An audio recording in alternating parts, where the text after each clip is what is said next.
Hi guys, welcome to Food Fantasy World. Today we are making mixed sprout salad.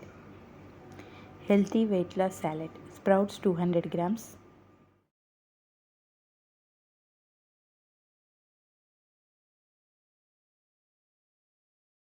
Boil the sprouts. Cook on medium heat for 5 minutes.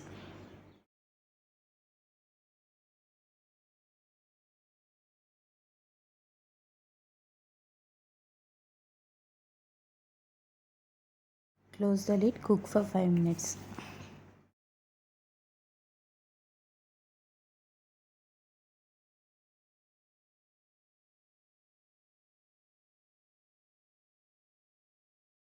Transfer to a plate.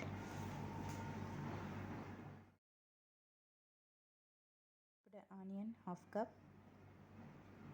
Chopped tomatoes, 1/4 cup.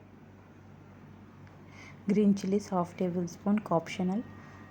Cucumber chopped, half cup. Coriander. Lemon juice, 1 tablespoon. Salt as per taste.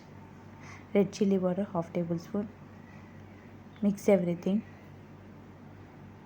If you guys like my videos, please like, share and subscribe. Press bell icon whenever I upload new video. Get notified. Thanks for watching. See ya. Bye.